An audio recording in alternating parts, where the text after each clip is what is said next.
사무엘상 18장 1절부터 4절까지만 보겠습니다.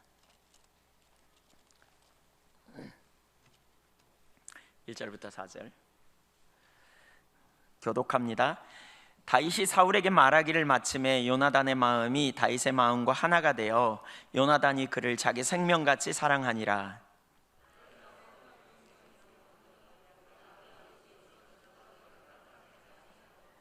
요나단은 다윗을 자기 생명같이 사랑하여 더불어 언약을 맺었으며 요나단이 자기가 입었던 겉옷을 벗어 다윗에게 주었고 자기의 군복과 칼과 활과 띠도 그리하였더라.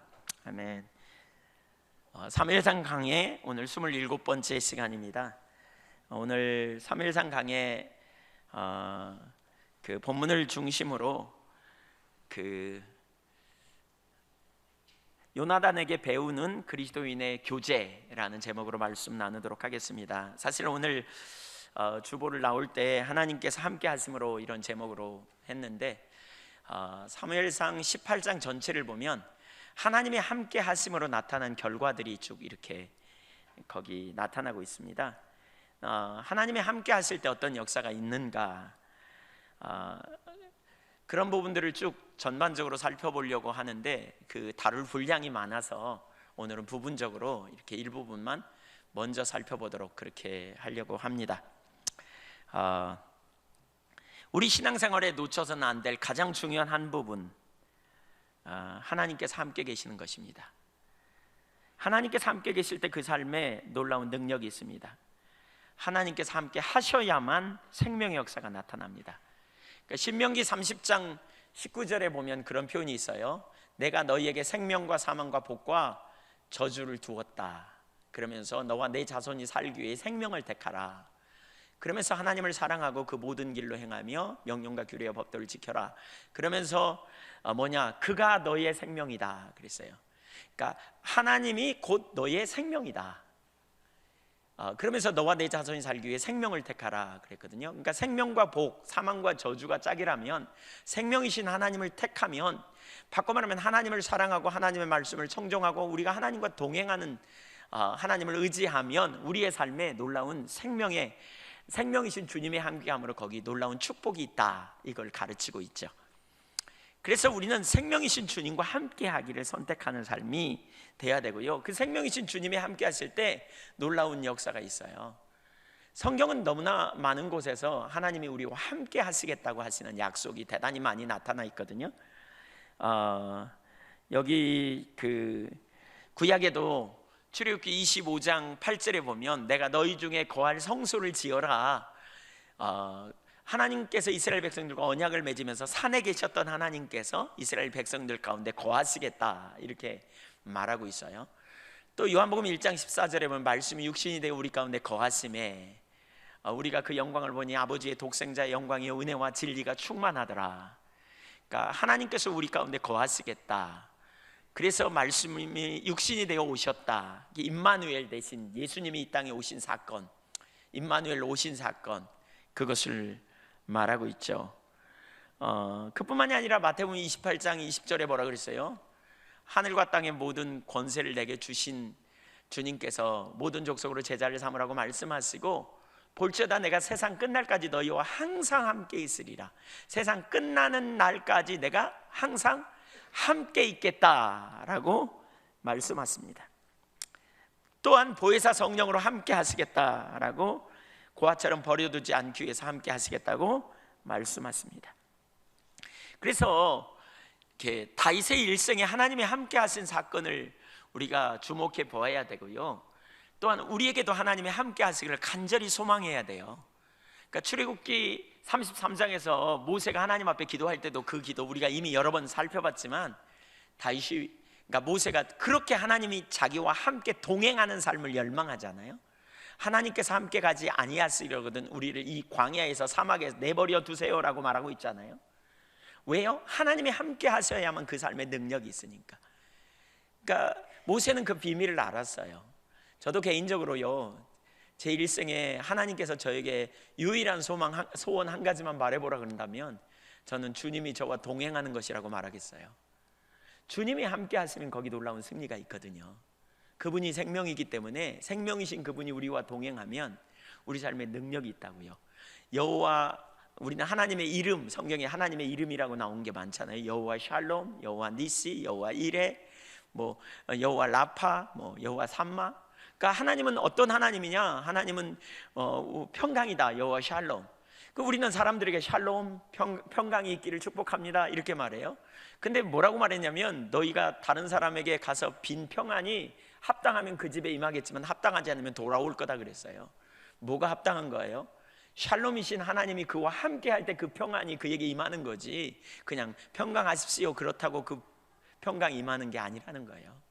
생명이신 그분이 함께 할 때 능력이 있어요. 여호와 이레이신 하나님이 함께 하셔야 여호와 이레의 축복이 그 가정에, 그 삶에 일어나는 거죠. 여호와 니시, 하나님의 승리의 깃발이라고 하시는 그 하나님께서 함께 하실 때 그 삶에 승리가 있는 것이지요. 그래서 하나님과 함께 있기를 무엇보다 우리는 사모해야 되겠다. 오늘 본문 12절, 14절 그리고 28절에 보면 하나님이 다윗과 함께 하셨기 때문에 다윗의 삶에 놀라운 승리가 있었다는 사실을 계속 강조하고 있거든요. 14절 한 구절만 보면, 다윗이 그의 모든 일을 지혜롭게 행하니라, 여호와께서 그와 함께 계시니라. 이건 평행법입니다. 다윗이 모든 일을 지혜롭게 행했다.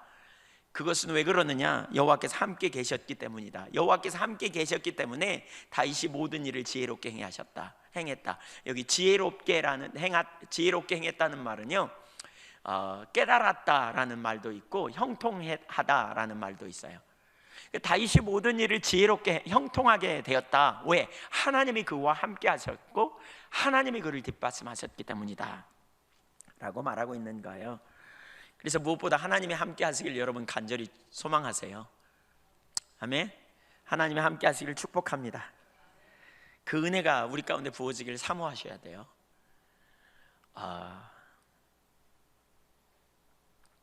제가 지난 그 주간에 필리핀에 가면서 이렇게 가는 비행기 편에서도 좀 받고, 이제 또 오고 가는 길에 또 거기서 쉬는 동안, 또 집회하는 동안 틈틈이 다윗의 시편을 읽었습니다. 학자들이 그 시 위에다가 다윗 이렇게 써놨잖아요. 다윗이 쓴 시. 근데 시편 중에 그 다윗이 쓴 시편들을 쫙 읽었어요. 근데 제가 그걸 보면서 한 가지 느끼는 게, 다윗의 이 믿음은 거저 온 게 아니라는 사실을 발견했어요. 거저 온 게 아니에요. 물론 전적으로 하나님의 은혜예요. 근데 그럼에도 불구하고 이렇게 우리가 자기 중심으로 가면 나도 모르는 순간에 하나님과 관계가 멀어질 때마다 다윗은 그냥 가만히 있지 않았어요. 다윗은 어떤 때는 날밤을 새우기도 하고요, 어떤 때는 새벽에 일어나서 기도하고요, 어떤 때는 하나님 앞에 그거 갖고 고민하고요, 어떤 때는 눈물로 침상을 띄었다고 말하고 있고요. 그렇게 다윗은 철저하게 하나님을 찾았어요. 그 다윗의 신앙생활이 잘 나타나 있어요. 시편에 보니까. 다윗만큼 정말 하나님 앞에 씨름하고 고민했던 사람이 있었을까? 물론 다른 사람의 기록이 안 나타나 있으니까 잘 모르겠지만 다윗은 그렇게 철저히 하나님 앞에 씨름하고 고민했더라고요. 순간순간 죄 가운데 빠져서, 그래서 하나님 앞에 멀어졌을 때 그는 그걸 깨닫고 돌이킬 때 너무나 절박하게 하나님을 찾았고 구했던 그 모습이 생생하게 나타나더라고요. 시편에 보니까 다윗이 하나님과 함께 했다. 그러니까 하나님이 다윗과 함께 했다는 말은요, 성경에 보면 그게 우연으로 여겨서는 안 돼요. 왜냐하면 하나님이 주신 약속이 있거든요. 약속과 초청이 있어요. 그게 뭐냐? 너희가 나와 함께하면 내가 너희와 함께하고, 너희가 나를 버리면 나도 너희를 버릴 거야 그러셨거든요. 그러니까 물론 하나님의 은혜로 다윗을 택하셔서 은혜로 함께 했다면, 그렇게 시작됐다면, 다윗이 일생 동안 하나님과 함께 한 것은 다윗이 범죄하고 제 갈 길로 막 가고 다윗이 하나님을 안 찾았음에도 불구하고 함께 한 게 아니고요, 다윗이 열망하고 사모하고 하나님의 임재가 거쳤을 때 뭐가 문제냐고 찾고 뭐가 잘못됐냐고 하나님 앞에 씨름하고 구했기 때문에, 다윗은 하나님의 임재 없이는 살 수 없었기 때문에 그렇게 하나님과 동행하는 삶이 됐던 걸 볼 수 있어요. 그러니까 개인적으로 하나님의 임재가 함께 하는지 우리가 잘 살펴볼 필요가 있더라고요. 저 같은 경우도 경배하면서 찬양하면서 이 찬양하는데 지루하게 30분씩이나 서가지고 뭘 하는가? 우리가 아무런 목적도 없이 하는 게 아니잖아요. 살아계신 그분 앞에 단순히 허공에다 외치는 게 아닙니다. 살아계신 주님 앞에 그분을 높이고 그분을 알기를 원하고 그분을 찬양하고 믿음으로 하나님 앞에 그분의 보좌 앞에 영광의 주님을 향하여 우리가 경배하는 거죠. 시편 139편의 4절에 말한 것처럼 우리의 혀의 말을 알지 못함이 하나도 없으시는 하나님 앞에 우리가 그렇게 경배하고 우리가 그렇게 찬양하는 거죠. 그냥 적당히 하는 게 아니고 믿음으로.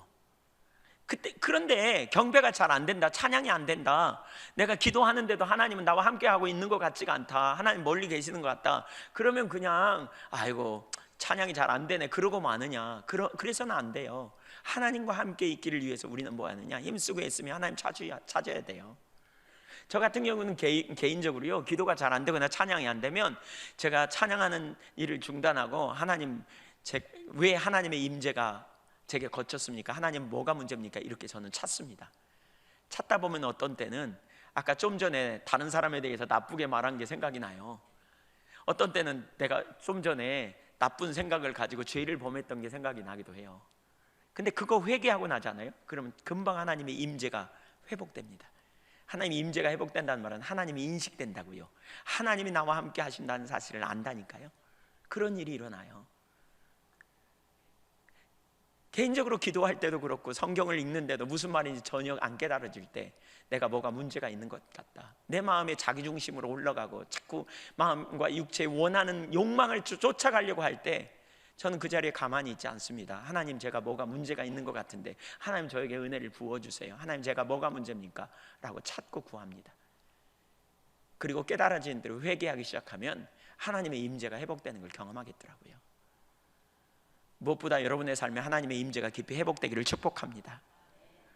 하나님의 임재가 거친 채로 모른 척 그냥 그러려니 하고 지나가지 마세요. 한때 은혜를 받았을 때는 하나님이 정말 함께 하신다는 사실을 선명히 인식하고, 하나님이 함께 하시면 정말 신나, 이런 경험이 있는데 지금은 시간이 지나고 옛날이요 다시 은혜를 받아야 돼, 이런 건가요? 아닙니다. 여러분, 주님과 동행하는 삶을 우리가 적극적으로 찾고 구하는 자리로 가셔야 돼요. 임재가 거쳐 있다면 뭐가 문제인지 찾아야 되고요. 하나님, 저는 하나님과 동행하기를 원합니다. 하나님, 제가 주님의 임재 안에 거하기를 원합니다. 주님, 저를 내버려 두지 마시옵소서. 이렇게 적극적으로 찾으세요.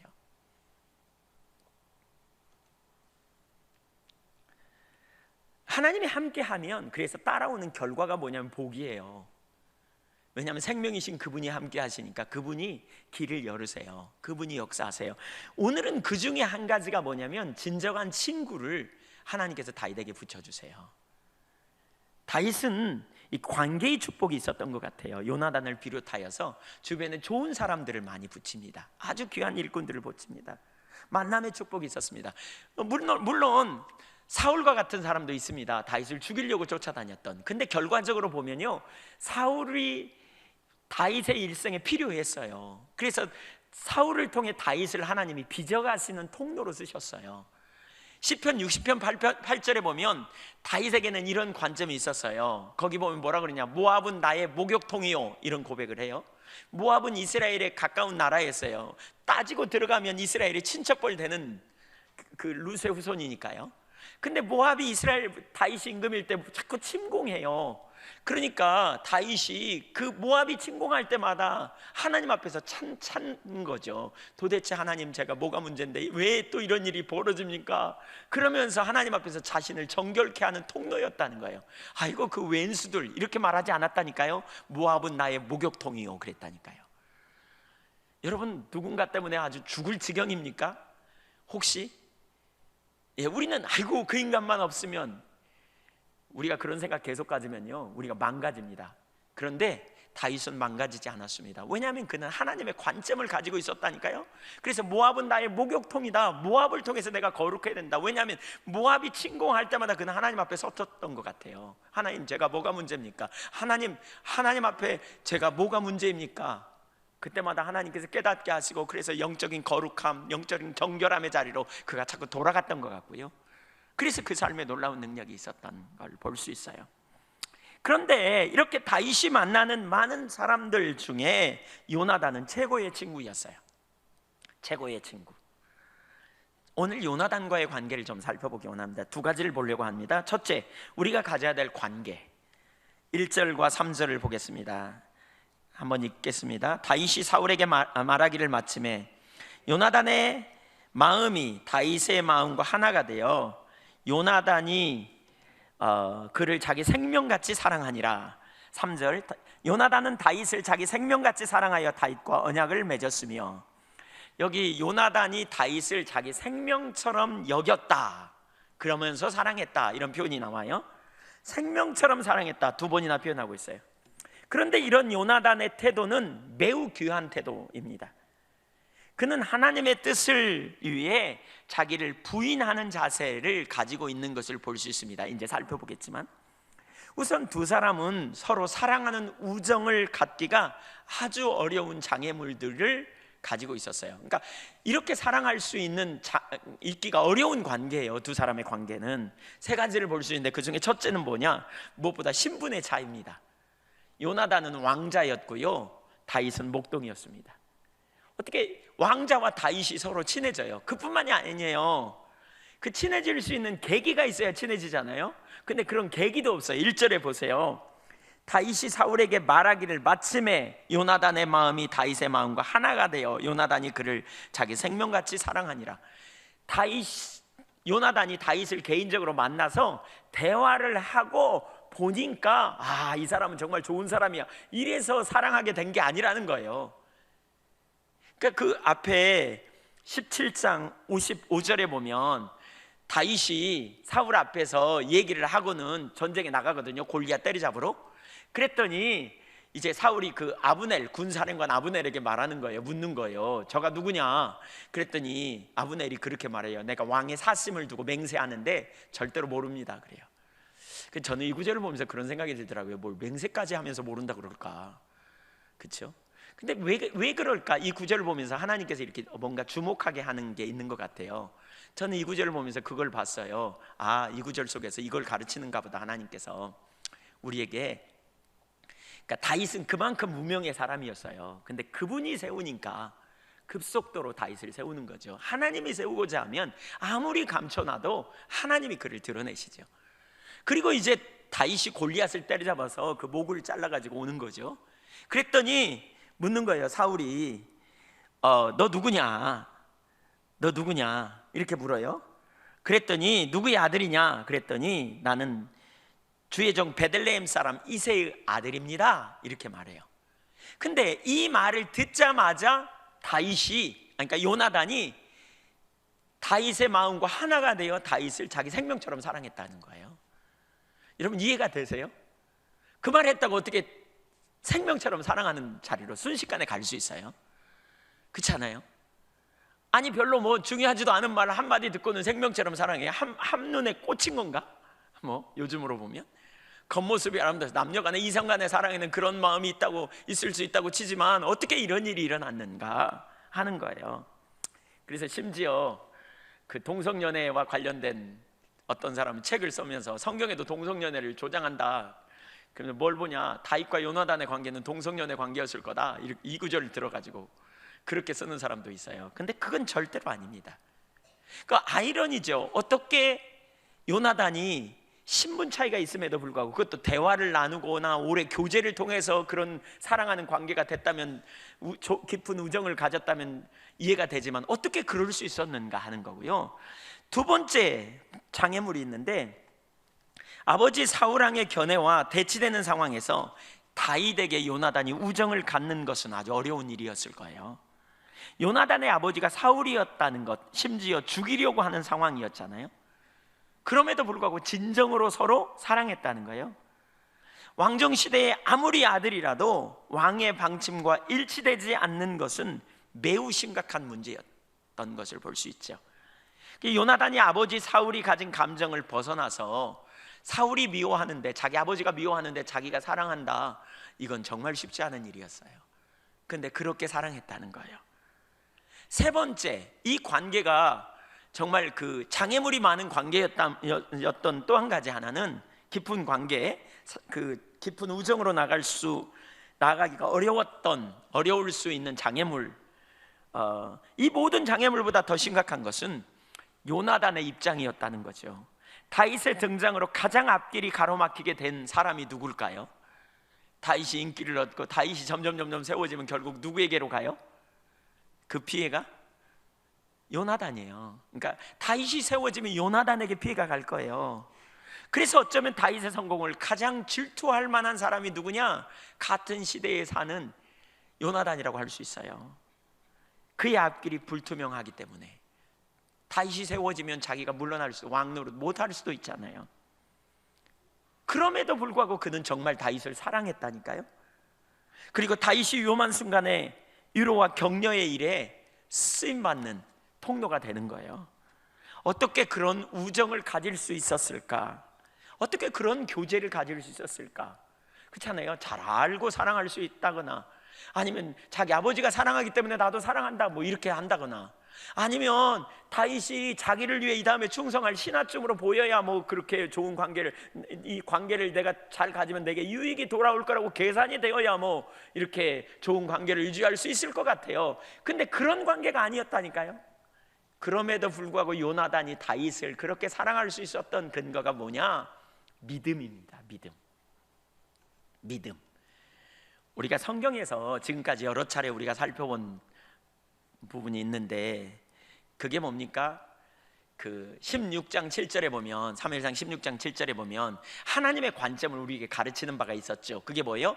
너는 사람의 용모와 신장을 보지 말라 그랬죠. 외형적인 부분을 보고 판단하지 말라. 나는 외형적인 걸 보지 않는다. 나는 중심을 본다. 그러니까 어떤 사람이나 어떤 환경에도 그 뒤에 계신 하나님을 바라보라, 이렇게 말하고 있죠. 결국 외형을 봤다면, 외모를 봤다면 요나단은 절대로 다윗과 친해질 수 없어요. 불가능해요. 그런데 요나단은요, 외모를 본 게 아니라 하나님을 본 거예요. 바꿔 말하면 그의 믿음을 본 거예요. 이미 살펴봤지만 그는 14장에서, 요나단은 14장에서 블레셋의 침공 때 무기든 자와 단둘이 나가서 적들을 물리치는 총매제가 되었던 사람 아닙니까? 수만의 적군이 진을 치고 있을 때 이스라엘 백성들 600명이 숨어가지고 있었잖아요. 그것도 그때 요나단이 자기 아버지 모르게 나가잖아요. 무기든 한 소년과, 그리고 올라가서 전쟁을 시작해요. 단숨에 20명을 죽였더니 지진이 일어나가지고 거기 하나님이 뒷받침하셔서 자기들끼리 죽여가지고 대승을 거두는 놀라운 역사를 경험하잖아요. 그런 그는 한마디로 말하면 믿음의 사람이었거든요. 그런 그가 다윗의 믿음과 말과 행동을 보았을 때 그는 다윗에게 하나님의 마음으로 끌렸던 것 같아요. 아, 이 사람이야말로 믿음의 사람이구나 라는 사실을 그는 본 것 같아요. 여기 우리 한 가지 아이러니가 있어요. 어떤 아이러니냐면, 요나단의 요한복음 사무엘상 14장에 요나단의 믿음이 얼마나 대단해요. 근데 한번 생각해 보세요. 골리앗이 쳐들어와갖고 아침 저녁으로 소리칠 때 요나단이 어떻게 전쟁터에 안 나갔을까 하는 거예요. 그렇죠? 여러분 생각해도 좀 아이러니죠? 당연히 나가야지, 그렇게 믿음이 좋으면. 학자들은 이에 대해서, 신학자들은 이렇게 분분하더라고요. 근데 제가 볼 때는 이런 것 같아요. 뭐냐면 그 14장을 봐도 알 수 있는 것처럼, 요나단이 요한복음 그러니까 사무엘상 14장에서 블레셋이 쳐들어왔을 때, 전쟁을 하러 나갈 때 자기 아버지에게는 모르게 하고 나가거든요. 왜 모르게 하고 갔을까? 아버지가 아마 아들이 전쟁에 나간다 그러면 틀림없이 이건 뭐 나가자마자 죽을 터인데 나가라고 하겠어요? 불신앙이 가득 찬 사울이었는데, 그 당시 믿음이 없는 사울의 입장에서는 요나단이 나가는 것을 이렇게 동의했을 리가 없을 거거든요. 그래서 아버지에게 숨기고는 모르게 나가가지고 무기든 자와 나가서 전쟁에 승리를 했어요. 어쨌든 결과적으로 승리를 했지만 사울은 여전히 불신앙에 있었고요, 불신앙의 입장에서 자기 아들이 철없는 자식으로 보일 수도 있었을 거예요. 그래서 어쩌면 그때를 생각하면서 골리앗이 소리칠 때 그가 제일 먼저 자기 자식부터 챙겼는지 몰라요. 요나단 어디냐? 요나단 이리 와봐. 그랬더니 요나단이, 아버지 제가 나가서 싸우면 안 될까요? 어쩌면 이랬을지도 모르겠어요. 성경에 안 나와 있으니까 모르지만 추측하건대 요나단은 믿음의 사람이었거든요. 그러니까 그 상황에 그가 그렇게 가만히 있었던 것은, 어쩌면 아버지로서 아들이 나가면 불을 보듯 뻔하게 전쟁에 질 게 뻔한데, 죽음이 그러니까 죽을 수밖에 없는 상황인데 나가라고 할 리가 없을 거거든요. 그래서 막지 않았을까? 그런데 그런 상황에서 그가 나가지 못했더라면 그 심정이 어땠겠어요? 전쟁에 못 나가는 그의 마음이, 불신앙에 빠져있는 이스라엘 민족 전체를 보면서 그의 심정이 어떻겠느냐고요. 여러분, 요한복음 그러니까 사무엘상 14장과 여기 다윗의 믿음은 정확하게 똑같습니다. 14장 6절을 한번 보겠습니다. 14장 6절. 예, 여기 나옵니다. 같이 읽어보죠. 위에 나오니까 시작. 요나단이 자기의 무기를 든 소년에게 이르되 우리가 이 할례받지 않은 자들에게로 건너가자. 여호와께서 우리를 위하여 일하실까 하노라. 여호와의 구원은 사람이 많고 적음에 달리지 아니하였느냐. 사람의 많고 적음에 달리지 않았다. 그래가지고 무기 든 사람과, 세상에 이건 무모하도 너무 무모해요. 3만의 대군을 향해 나가요. 말과 병거와 마병이 엄청나게 많은 그러한 군대를 향해 담대히 나간다니까요. 어떻게 나가요? 믿음으로 그렇게 나가요. 이게 요나단의 믿음이었어요. 근데 이 믿음이요, 다윗에게 똑같이 나타나요. 17장 47절 같이 읽겠습니다. 또 여호와의 구원하심이 칼과 창에 있지 아니함을 이 무리에게 알게 하리라. 전쟁은 여호와께 속한 것인즉 그가 너희를 우리 손에 넘기시리라. 다윗이 골리앗을 향해 나갈 때 이렇게 외치면서 나가요. 그러니까 요나단의 믿음과 다윗의 믿음은 정확하게 똑같은 믿음이에요. 그러니까 어쩌면 요나단이 자기가 나가기를 원했지만 아버지가 말려서 나가지 못하고 정말 불신앙에 빠져있는 그 시대 전체를 보면서 하나님 앞에 애통하면서 중보기도 하지 않았을까? 하나님 이 시대를 용서해달라고. 어쩌면 이 시대에 정말 용서가 없다고, 정말 믿음의 사람이 없다고 그는 애통해하고 있었지 않았을까? 그런 상황에 다윗이 나가요. 그리고 다윗이 나가면서 외치는 말을 들어보니까 뭐라 그래요? 칼과 창에 있지 않다. 전쟁은 여호와께 있다. 구원은 하나님께 있다. 자기가 가지고 있는 믿음과 동일한 믿음으로 나아가는 다윗을 보았을 거예요. 그리고는 다윗이 결국 승리하여 골리앗의 목을 잘라가지고 돌아오는 거죠. 그리고는 와서 사울에게 말하는 걸 듣자마자 그는 어떻게 했다고요? 사랑하게 됐대요. 근데 1절을 다시 한번 보실래요? 18장 1절 이렇게 말하고 있어요. 아주 중요한 단어가 거기 있어요. 다윗이 사울에게 말하기를 마침에 요나단의 마음이 다윗의 마음과 하나가 돼요. 여기 마음과 마음이 하나가 됐다. 거기 있는 마음은 뭘 의미할까요? 바로 믿음과 관련이 있는 거예요. 믿음. 다윗과 요나단이 둘이 다 같은 마음을 가지고 있었다는 거예요. 예, 하나님을 신뢰하는 믿음, 하나님을 의지하는 믿음, 하나님께만 승리가 있다는 것을 아는 믿음. 용모와 신장을 바라보고 두려워서 다 숨어버리는 불신앙의 사람들 사이에서 요나단과 믿음은 동일한 믿음을 가지고 있어요. 용모와 신장이 아니다. 전쟁은 칼과 창에 있지 않다. 전쟁은 하나님께 있다. 육신의 힘에 있지 않다. 구원은 주님 손에 있다. 이것을 확인한 요나단은 다윗과 개인적으로 얘기를 한번 해보지도 않았지만, 다윗과 이렇게 말을 섞어본 적도 없지만, 그는 다윗을 자기 자신처럼 사랑하기 시작했어요. 거기에서 깊은 우정이 싹트기 시작한 거죠. 여러분, 이 교제에서 핵심은 뭐냐? 하나님 중심적인 교제라고 말할 수 있어요.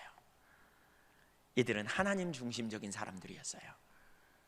이들이 만약 자기 중심에 있었다면 자기 자원을 의지했고요, 자기 능력을 신뢰했을 거예요. 그리고 자기 능력으로 할 수 있으면 감사하고, 하지 못하면 낙심하고 좌절한 자리로 갔을 거예요.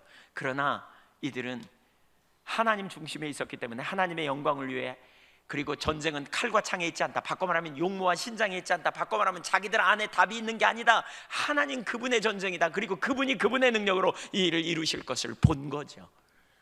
그래서 그는 믿음으로 나아간 거고요. 하나님 중심적인 관계 가운데 그들은 있었던 걸 볼 수 있어요. 하나님 중심적인 사람들끼리 만나면 그 마음이 하나 돼요. 하나님 중심이라고 말할 때 그 의미하는 바가 뭐예요? 하나님의 영광을 위하여. 하나님 중심적인 사람은 항상 하나님의 영광이 그의 삶의 전면에 등장해요. 하나님의 영광을 위해서, 하나님의 목적을 위해서 자신의 삶의 우선순위를 결정하는 사람들이에요. 그리고 이 사람은 두 번째로 하나님의 자원을 의지해요. 내 안에 답이 없기 때문에 주님이 오셨다. 내가 예수 믿지만 내가 예수 믿는 사람으로서 내 안에 답이 없어서 하나님의 아들이 오셨고 내가 그 예수를 믿는 믿음 안에서 이제 내가 의롭게 되었고 그렇게 구원받아 그렇게 새로운 피조물이 된 그렇게 내가 하나님의 자녀가 되었는데 내가 이제 하나님의 자녀로서 이 땅에 사는 동안도 내 안에 답이 없다. 그러나 예수님이 나의 능력이 되시고 성령님이 나를 고아처럼 버려두지 않게 오셨지 않았는가 라고 여기며 그 주님을 의지하는 사람들이죠. 그래서 아무리 큰 문제가 있어도 하나님이 앞서갔으면 능치 못함이 없음을 알기에 하나님을 믿음으로 신뢰하고 담대함을 가지고 서는 사람들입니다. 하나님 중심적인 사람들은 그래서 낙심하거나 좌절하지 않습니다. 자기 안에 답이 없다고 낙심하지 않습니다. 왜냐하면 주님이 능력이시니까.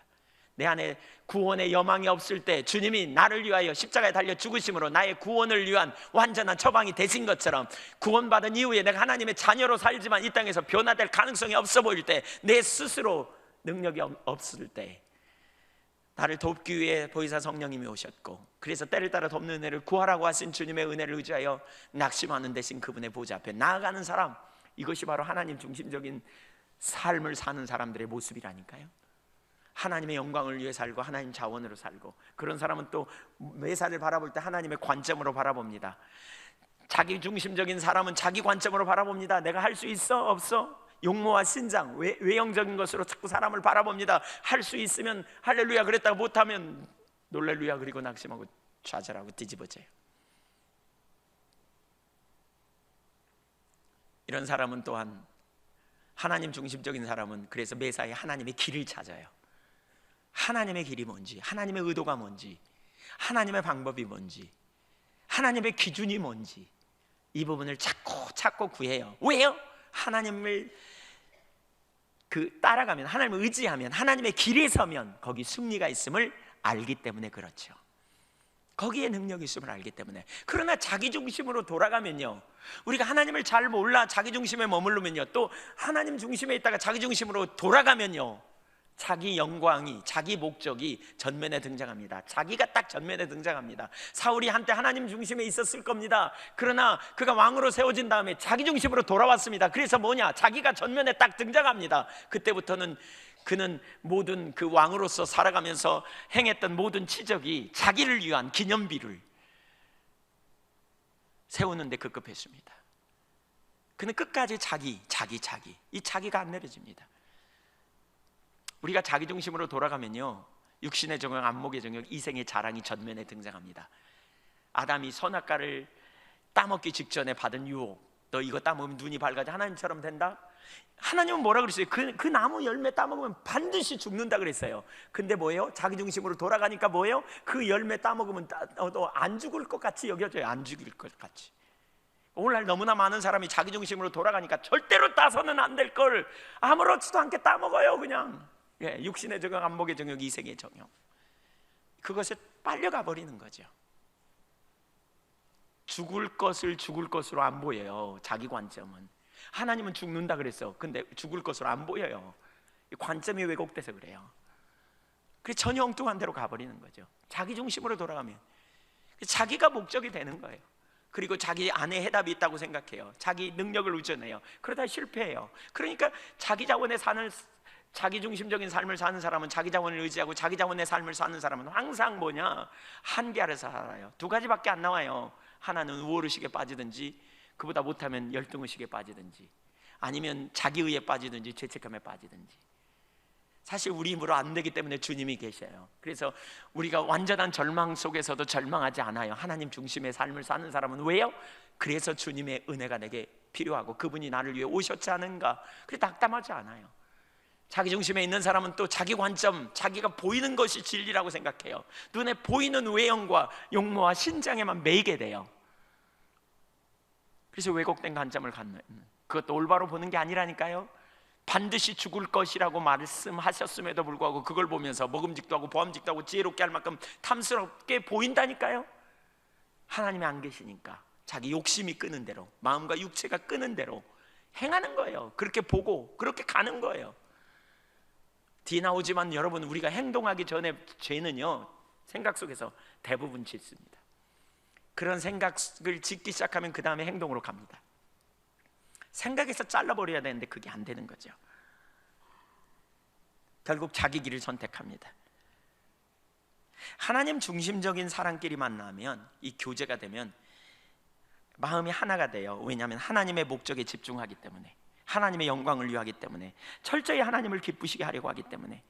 이런 모임이 되면 하나님의 뜻을 찾고 서로를 격려하는 만남이 됩니다. 하나님의 목적이 자신이 목적이 되기 때문에 그런 문제를 가지고 나누고 어떻게 그렇게 살 수 있을지를 격려하게 됩니다. 하나님 중심적인 사람들끼리 만나면 하나님의 관점을 갖기 때문에 환경, 용모와 신장으로 인하여 기죽고 기살고 상대적인 우월의식과 자부심에 빠지거나 낙심되고 열등의식에 빠지는 일 서지 않습니다. 서로 격려합니다. 하나님의 관점에서 상대편을 보게 합니다. 세워줍니다. 하나님의 길을 찾습니다. 그렇기 때문에 세상적인 관점과 다른 관점의 이야기들을 나눕니다.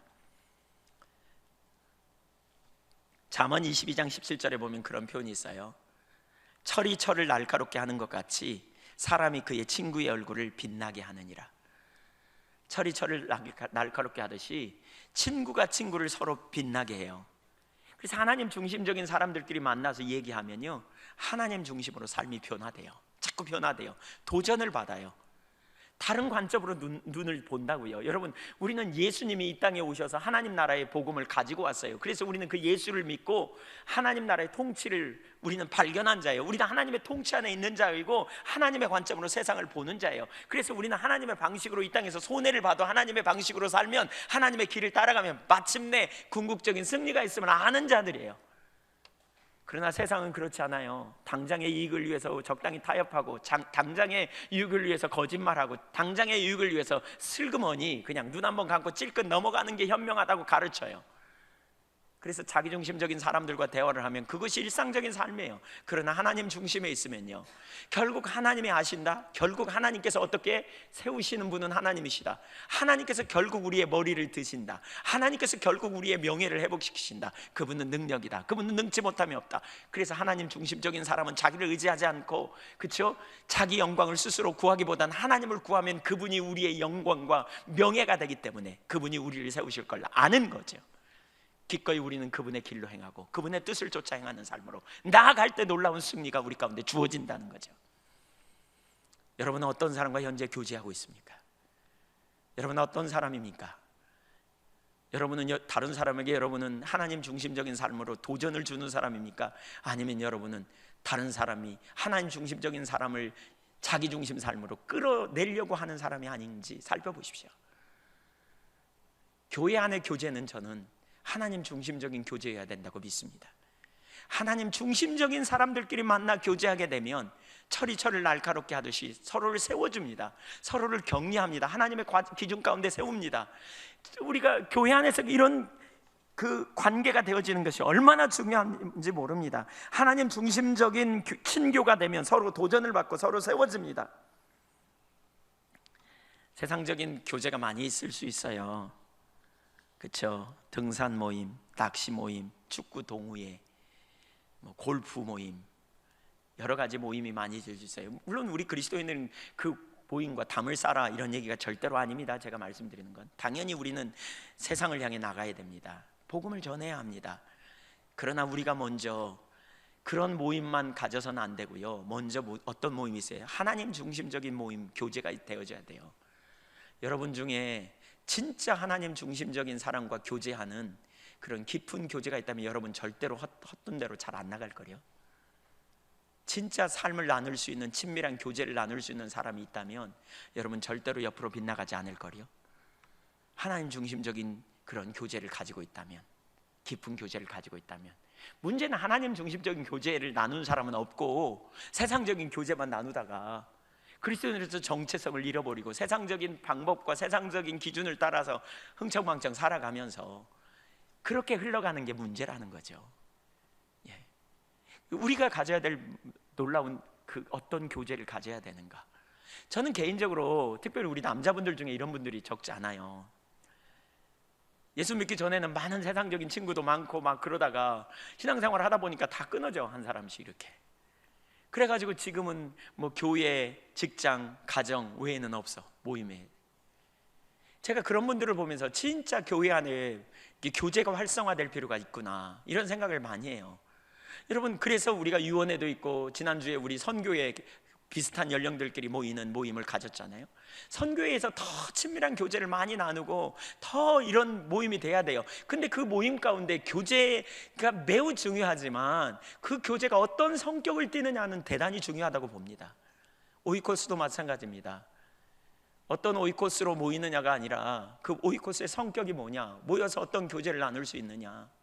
하나님 중심적인 리더가 서서 사람들 한 사람 한 사람을 세우고 돕는 그런 모임이 되지 않는다면 그 모임은 모여서 계속 뭐 세상의 개 모임처럼 모여서 그런 얘기하고 예배 한번 잠깐 드리고 그 다음에 누가 돈을 얼마나 많이 버는지, 누가 어떻게 하면 뭐가 되는지 이런 얘기 우리가 계속 나누다 보면, 물론 당연히 돈 버는 얘기도 나눠야 됩니다만 하나님 중심적인 관점에서 대화가 돼야 된다니까요. 그런 교제가 있어야 돼요. 여러분, 그런 교제가 없다면 그런 교제를 찾으세요. 교회 안에서 저는 당연히 그런 교제가 이루어져야 된다고 봐요.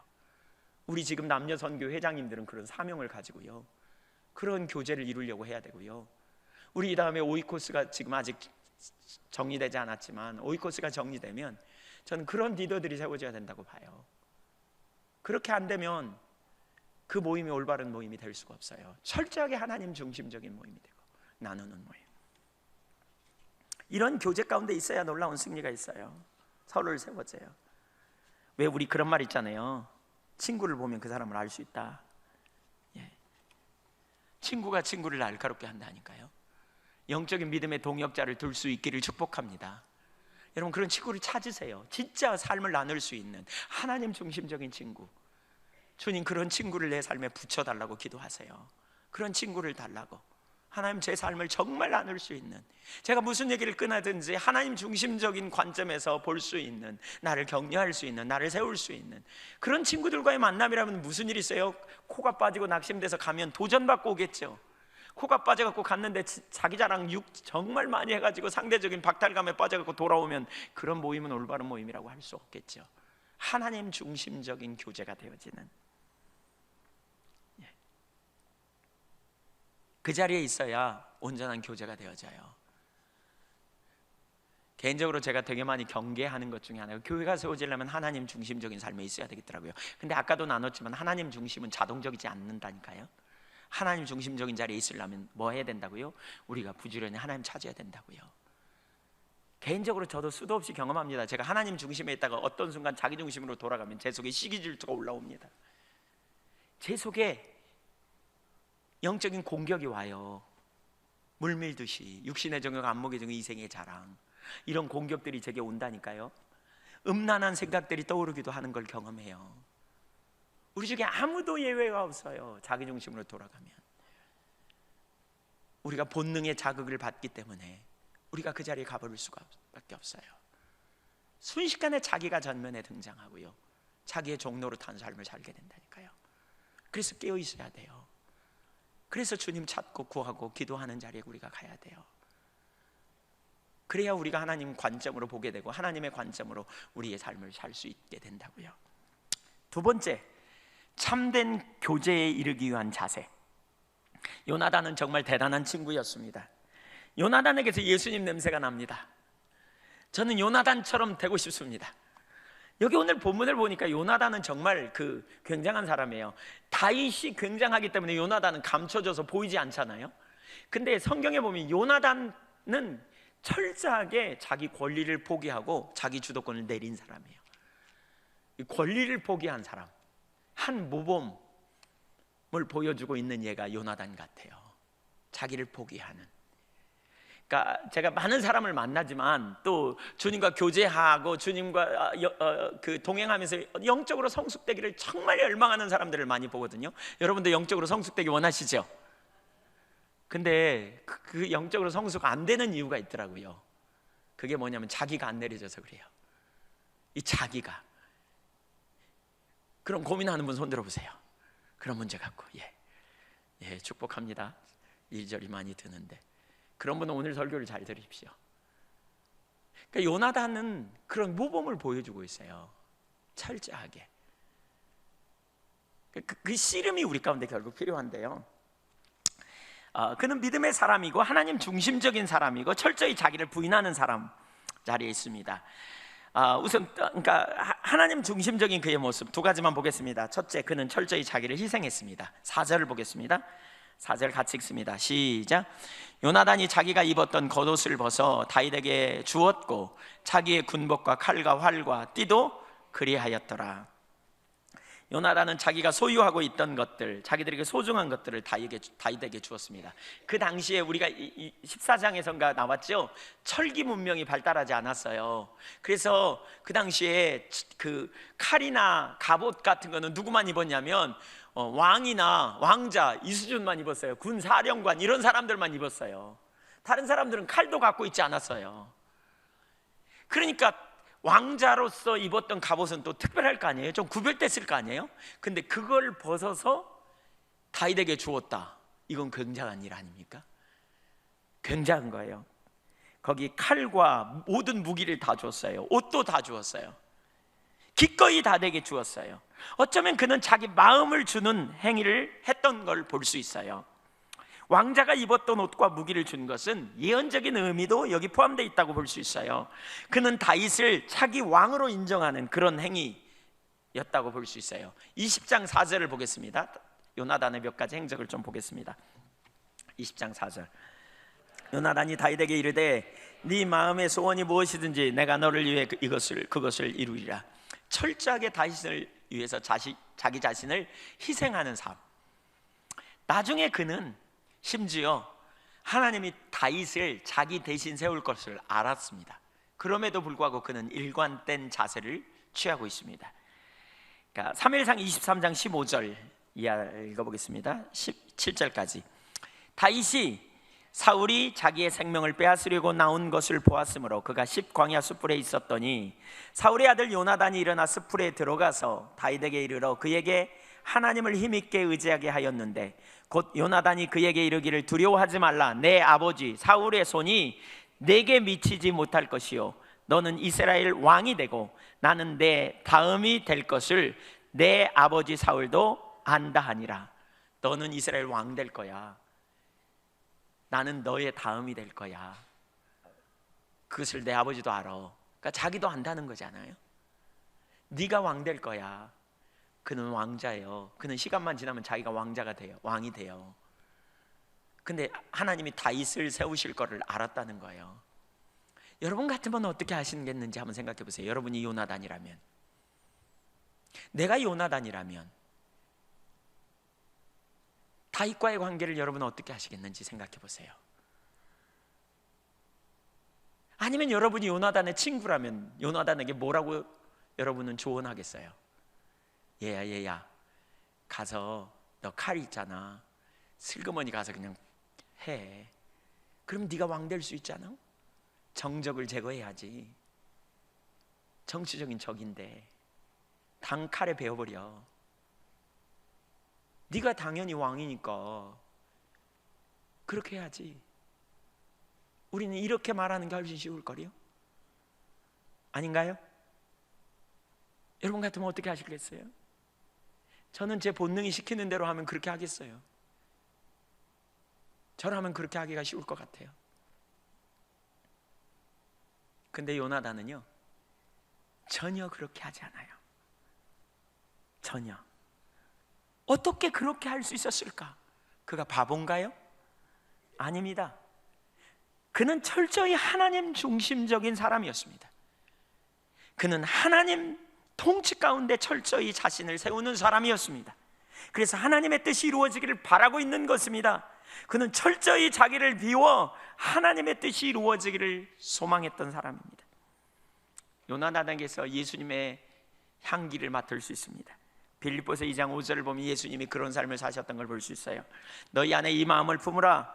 곧 그리스도 예수의 마음이니 그는 근본 하나님의 본체시나 하나님과 동등됨을 취할 것으로 여기지 아니하시고 오히려 자기를 비워 종의 형체를 가지사 사람들과 같이 되셨고 사람의 모양으로 나타나사 자기를 낮추시고 죽기까지 복종하셨으니 곧 십자가에 죽으심이라. 이것이 주님을 따르는 제자의 모습이어야 합니다. 자기를 비워 예수님은 하나님의 본체셨어요. 하나님과 동등된 분이세요.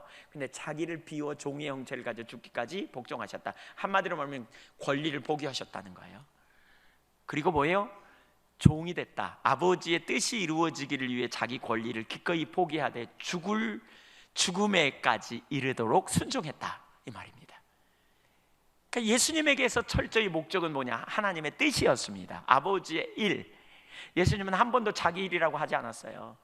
오늘날 많은 사람들이 사역을 하면서 자기 일이라 그러죠. 아니, 그러니까 주님의 일이라 그러죠. 근데 예수님은 한 번도 주님의 일이라고 말하지 않아요.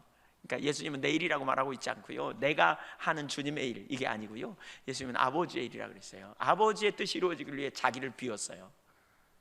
자기를 내렸다니까요. 자기는 없어져도 되는 거예요. 없어져도 되는, 자기는 죽는 자리까지 가는 엄청난 희생과 헌신.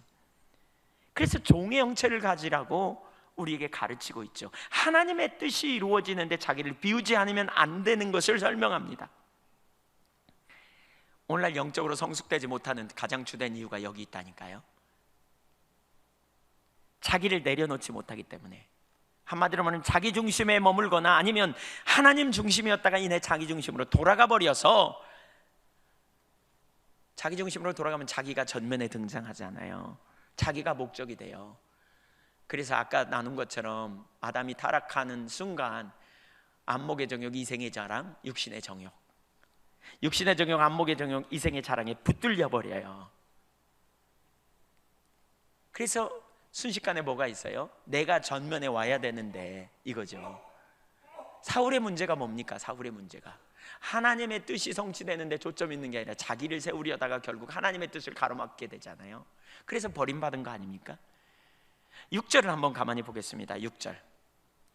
무리가 돌아올 때, 곧 다윗이 블레셋 사람을 죽이고 돌아올 때 여인들이 이스라엘 모든 성읍에서 나와서 노래하며 춤추며 소고와 경세를 가지고 왕 사울을 환영하는데, 여인들이 뛰놀며 노래하여 이르되 사울이 죽인 자는 천천히요 다윗은 만만히로도 한지라. 사울이 그 말에 불쾌하여 심히 노하여 이르되 다윗에게는 만만을 돌리고 내게는 천천만 돌리니 그가 더 얻을 것이 나라 말고 무엇이냐 하고, 여기 심히 노하였다는 말은 분노가 불타올랐다, 이런 표현입니다. 그의 문제는 끝까지 자기를 붙들고 있습니다. 그래서 어떻게 해요? 그는 시기 질투가 올라옵니다.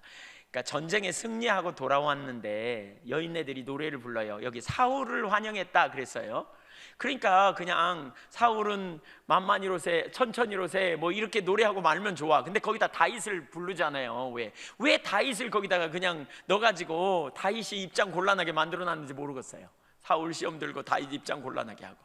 이게 다 하나님이 행하시는 일이에요. 사실은 하나님께서 다윗을 다루시는 통로, 이 사건을 통해서 그 다음에 9절에 보면 이렇게 말하거든요. 그날 후로 사울이 다윗을 주목하였더라.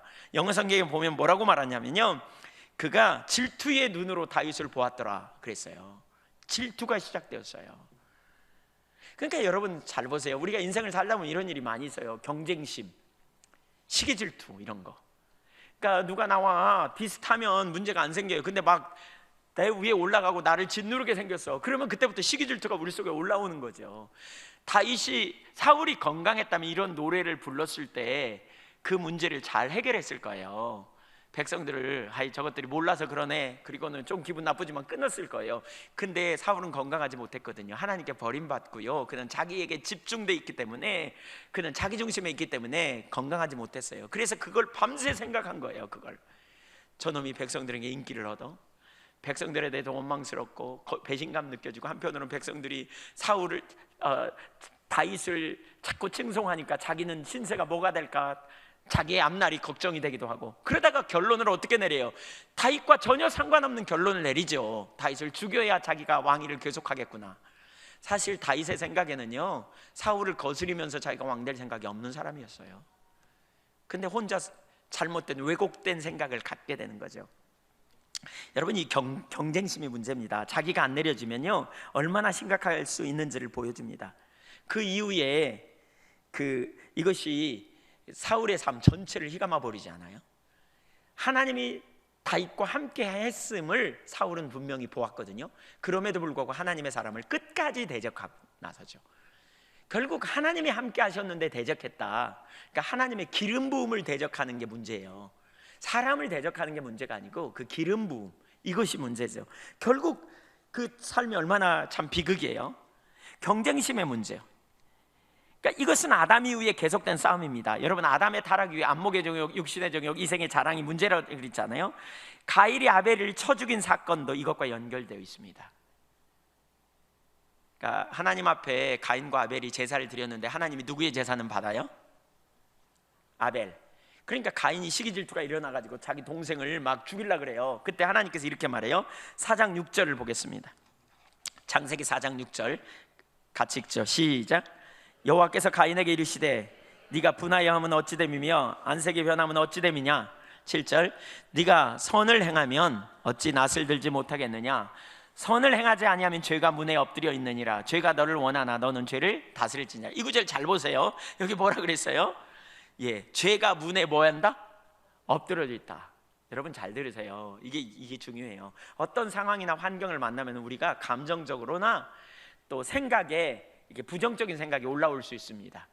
불신앙의 생각이 올라올 수도 있고요. 어떤 환경을 만나면 지금 이런 억울한 말을 들으면 분노가 올라올 수도 있습니다. 화가 날 수도 있습니다.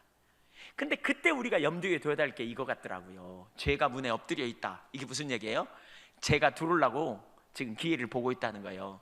너 지금 성질나 있지? 죄가 문에 엎드려 있어. 죄가 너를 다스리려고 해. 죄가 너를 지배하려고 해. 죄가 너를 원해. 그러니까 너는 죄를 다스려. 뭐예요? 끊어버리라는 거예요. 지금 분이 나지만 너 빨리 끊어. 그거 올바른 기준을 갖고 그거 끊어. 그렇지 않으면 너 억압받아. 너 인생이 심각해. 죄의 노예가 돼. 이렇게 말하는 거예요. 근데 결국 가인은 못 끊어요. 그래서 어떻게 해요? 자기 동생을 죽여요. 여러분, 우리가 인생을 살면서 보세요. 우리 육신의 본능이 있기 때문에 우리에게 끊임없이 이런 공격이 있어요. 어떤 본능이요? 육신의 정욕, 물질, 탐심이 우리 가운데 있어요. 성적인 욕망이 우리 가운데 있어요. 유혹이 있어요. 음란한 생각들이 우리에게 공격할 수 있어요.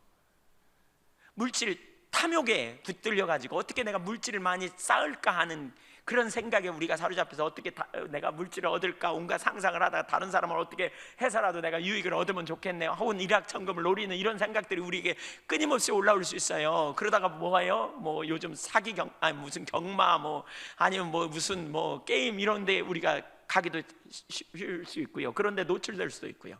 또 한편으로는 시기질투, 명예심에 사로잡혀갖고 시기질투, 경쟁심에 우리가 끊임없이 놀아날 수 있어요. 자기중심으로 돌아가면 그게 우리 삶의 생각 속에 공격이 와요. 끊임없이 올 수 있다니까요. 어떻게 하냐고요? 저도 예외가 아니거든요. 여러분 지난 한 주간 동안 어떻게 살았는지 생각해 보세요. 여러분 머릿속에 무슨 생각이 여러분 속에 왔다 갔다 했는지. 자기중심으로 돌아가면 그런 생각이 여러분을 휘둘러요. 명예욕에 휘둘리기도 하고 아니면 아니란 생각에 빠지기도 하고, 물론 다른 생각들도 많이 있어요. 어떤 때는 불신의 생각이 올라와요. 불신. 환경이 어려우니까 불신이 와서 낙심하고 두렵고 좌절된 생각이 있고, 내가 누군가가 변화되기를 기대했는데 속히 안 변하니까 거기 조급함을 품었다가 안 되니까 낙심하고 좌절하고 혼돈하고 죽었으면 좋겠네, 연민에 빠지기도 하고, 이런 생각이 여러분 속에 와 있을 수도 있고, 음란한 생각이 끊임없이 올라와. 그냥 끊임없이 음란을 추적하고 있어, 내 머릿속이. 그런 생각이 여러분을 휘두를 수도 있고요. 자기를 세우려는 명예욕 때문에 그냥 누구만 생각하면 배가 아파, 누구만 생각하면 화가 나, 누구에 대해서 부정적인 생각이 자꾸 올라와, 경쟁심이 끊임없이 꾸룩꾸룩 올라와가지고 그 생각에 사로잡혀.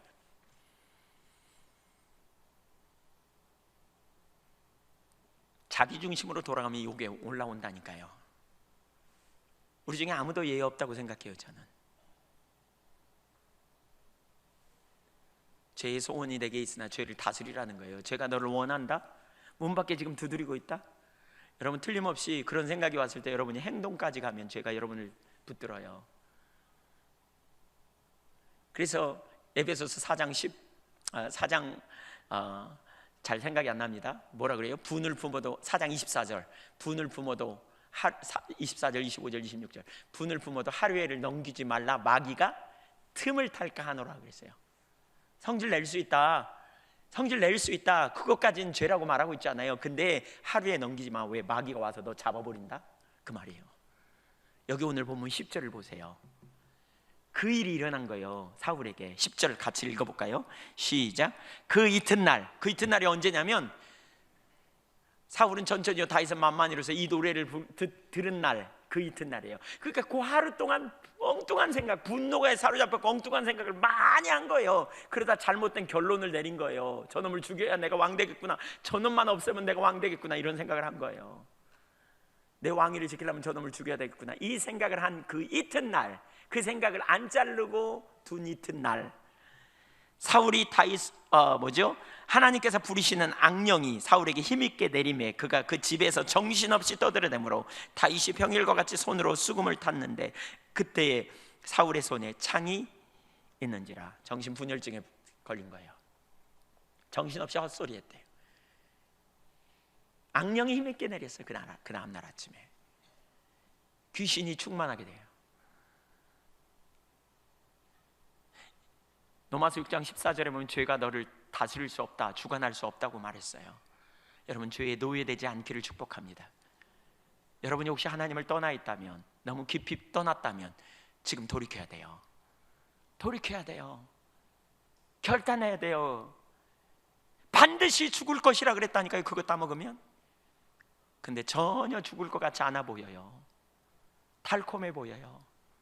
그러니까 우리는 아무렇지도 않게 그런 죄를 범하는 거예요. 아무렇지도 않게, 별스럽지도 않게. 그게 얼마나 심각한 죄인지 안 보이는 거예요. 원수마귀가 우리 속에 불화살을 쏘아요. 에베소 6장 16절을 보면 원수의 불화살을 믿음의 방패로 막는다 그러잖아요. 원수가 불화살을 쏘아요. 어떤 불화살이에요? 시기, 질투, 분노, 탐욕, 성적인 욕망, 이런 불화살을 쏘아요. 불신앙적인 여러 가지 반응들 쏘아놓고 우리가 거기에 반응하고 거기에 붙들려서 맞장구를 치어서 행동하면 그것을 통해 사로잡는다는 거예요. 그래서 그걸 끊어야 돼요. 저녁에 잘 때마다, 아침에 일어날 때마다 무슨 생각이 여러분에게 있는가, 어떤 감정이 있는가를 정리하고 끊어버려야 돼요. 그렇지 않으면 붙들려요. 사울이 그렇게 됐어요. 그래서 우리가 하나님 중심에 있어야 된다니까요. 그가 건강해졌다면 금방 이겨냈을 거예요. 이런 문제가 올라왔을 때 그는 잘랐을 거예요. 그 순간 하나님의 음성을 듣고 거절하며 그는 이겨냈을 거예요. 여러분, 죄를 범하는 사람과 그렇지 않은 사람의 차이가 뭔 줄 아십니까? 죄를 범하는 사람은 그 유혹이 왔을 때 넘어가는 사람이고요, 죄를 범하지 않는 사람은 그런 유혹이 왔을 때 잘라내는 사람입니다. 유혹이 없어서 죄를 이기지 못하는 게 아닙니다. 죄를 이기는 게 아닙니다. 유혹이 없다면 얼마나 좋겠습니까마는 우리 모든 인생에는 유혹이 있습니다. 어떤 방편으로든지. 그리고 원수마귀는 우리의 약함을 너무너무 잘 압니다. 저와 여러분에게 어떤 유혹을 던지면 제일 약한지 너무너무 잘 압니다. 여러분, 마귀 나이가 몇 살이나 됐겠어요? 마귀가 오래 살았어요. 하나님의 성도들 수도 없이 돼 있기 때문에 어떤 유혹을 던지면 넘어뜨릴 수 있는지 잘 알아요. 저는 저의 연약함을 압니다. 그래서 그런 부분의 연약함을 제가 특별히 경계합니다. 그런 생각이 올라올 때마다 자릅니다. 그때 즉각적으로 대적하고 잘라냅니다. 축복하고, 시기질투, 경쟁심도 제 속에 올라오는 걸 경험합니다. 물질에 대한 탐심이 제 속에 올라오는 걸 봅니다. 성적인 욕망이 올라오는 걸 봅니다. 불신앙의 공격들이 있음을 봅니다. 물론 최근에는 그런 공격은 거의 없습니다. 불신앙적인 공격은 지금은. 그러나 어떻게 합니까? 자릅니다. 그런 부분을 잘라냅니다. 하나님의 은혜를 구하고 동역자와 삶을 나누면서 공격이 있을 때마다 나누고 위에서 기도를 받기도 하고, 이야기를 듣기만 하면서도 그런 부분들이 정리되는 경험을 하게 되더라고요. 그래서 무릇 지킬 만한 것보다 네 마음을 지키라 그러잖아요. 사울의 문제가 뭐예요? 사무엘상은 대조를 되게 많이 하거든요. 여기 오늘 본문에서는 사울과 요나단을 대조하고 있어요. 아버지와 아들인데 서로 달라요.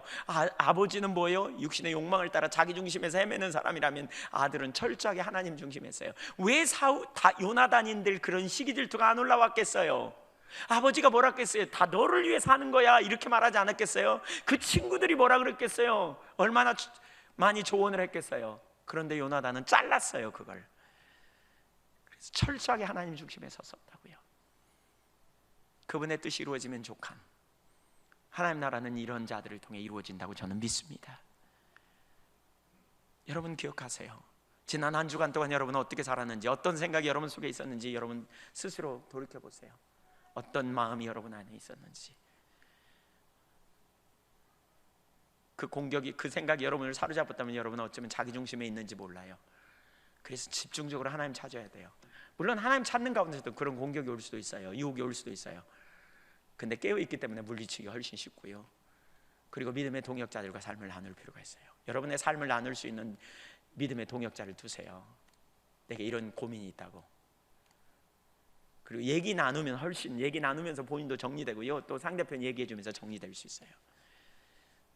성경은 죄와 싸우되 피 흘리기까지 싸우라고 그랬지 않아요? 여러분 진짜 선악과 따먹는 거 아무것도 아닌 것 같잖아요. 근데 주님 뭐라 그러냐? 반드시 죽을 거라 그랬었거든요. 근데 그게 아무렇지도 않아 보였다니까요. 그게 하나도 문제가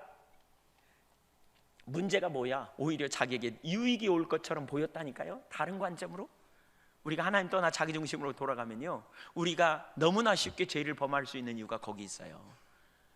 내게 오는 생각의 유혹, 달콤할 것 같죠? 너무 끌리는 것 같죠? 야, 그 일이 이루어지면 너무 신날 것 같죠? 쥐약이에요, 쥐약. 주님 반드시 죽을 거라고 말씀한 그만큼 심각한 문제예요. 우리가 하나님 앞에서 사실 그런 문제를 방치하면 안 돼. 영적인 성숙을 가로막고요, 하나님은 우리의 죄를 용서하시지만 우리가 반복적으로 그런 자리에 머문다면 그것이 얼마나 하나님을 안 기뻐하게 하는 행동인지 우리는 기억해야 돼요. 죄가 여러분의 문 앞에 엎드려 있다는 걸 항상 염두에 둘 수 있기를 축복합니다.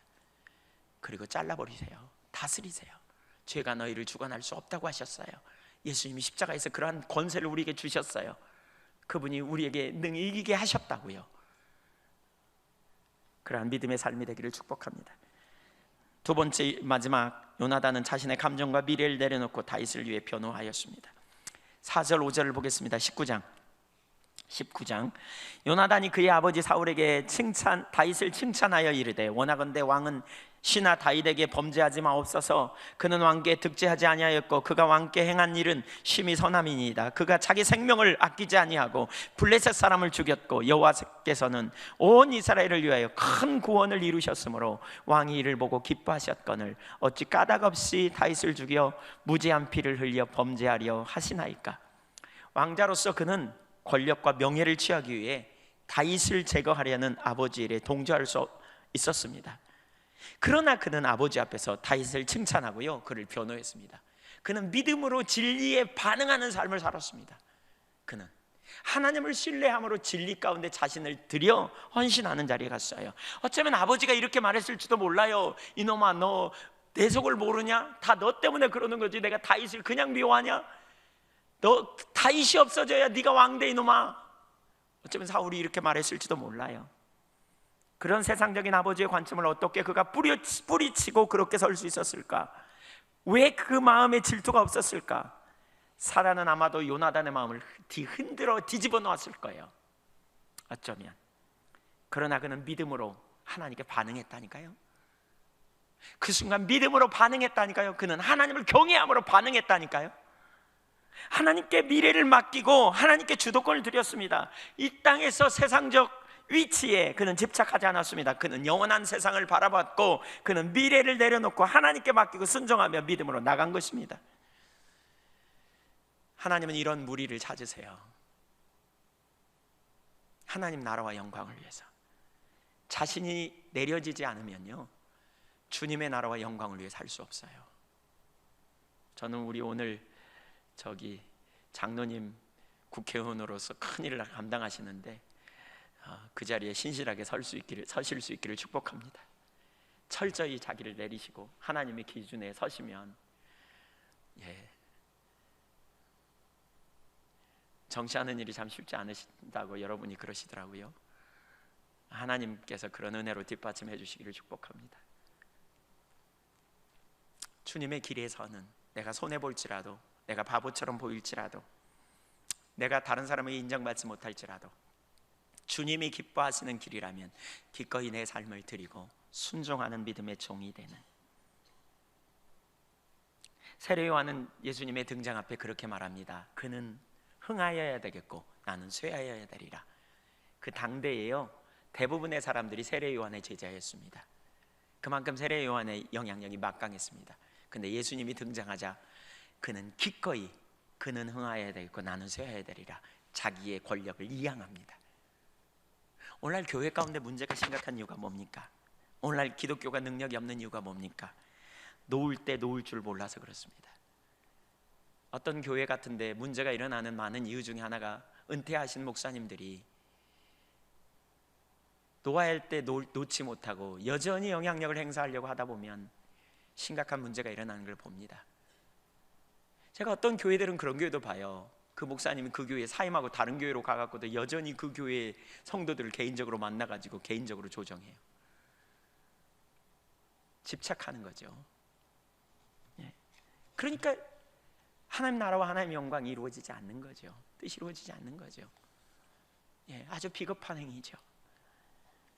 요나단은 다윗을 죽이려고 하는 아버지 앞에 그는 믿음으로 진리를 선택했습니다. 아버지를 선택한 것이 아니라 그는 진리를 선택했습니다.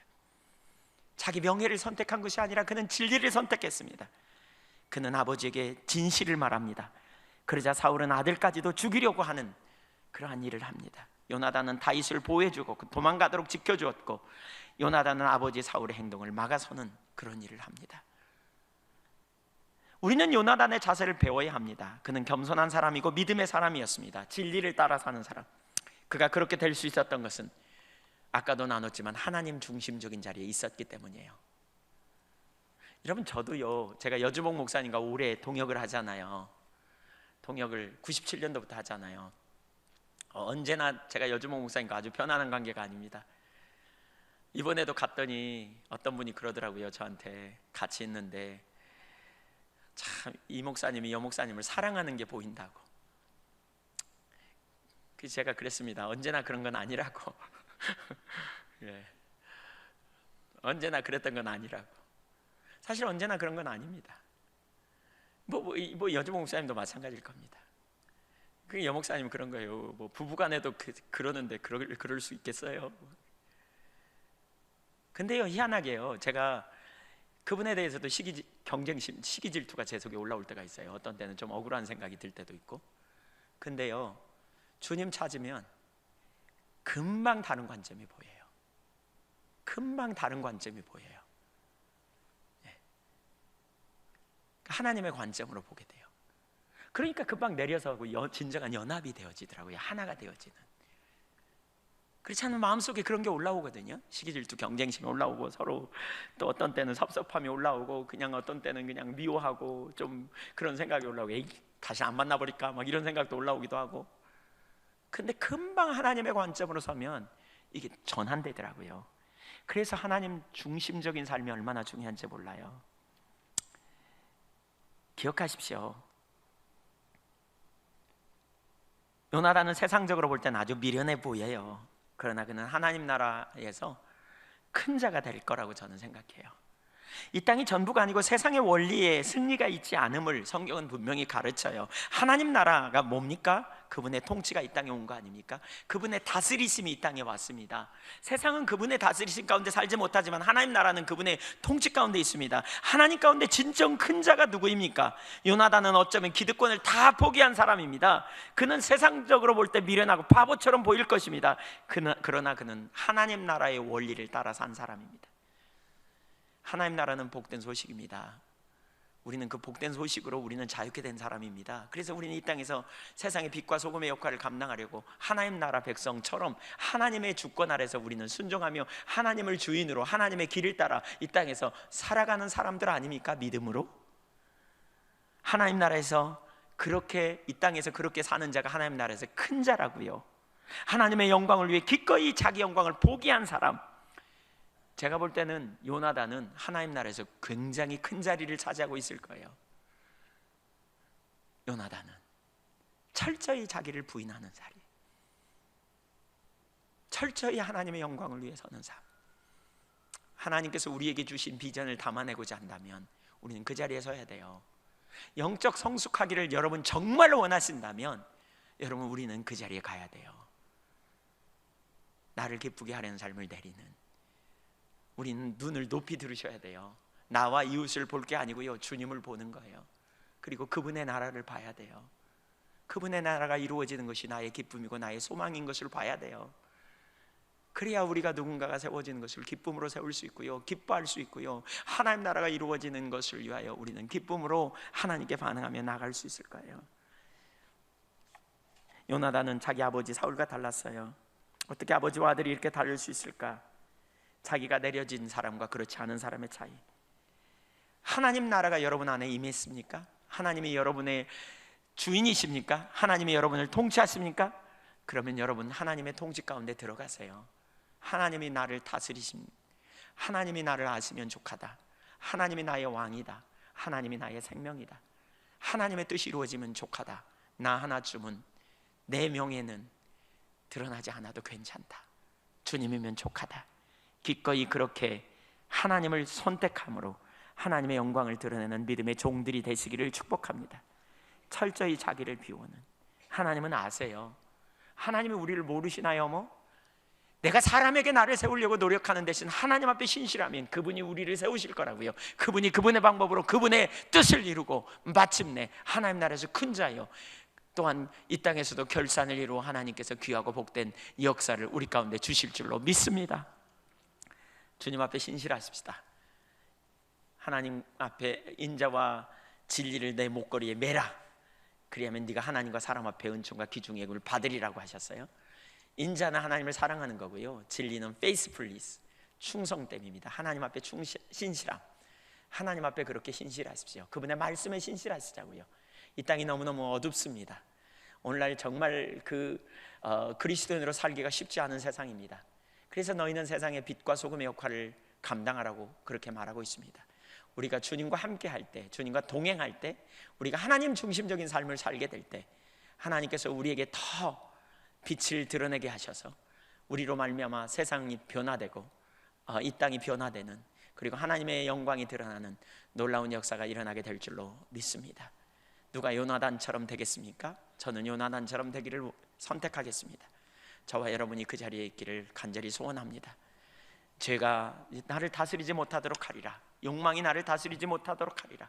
내가 하나님 앞에 서리라. 그렇게 결단하는 우리 모두가 되기를 원합니다. 기도하겠습니다.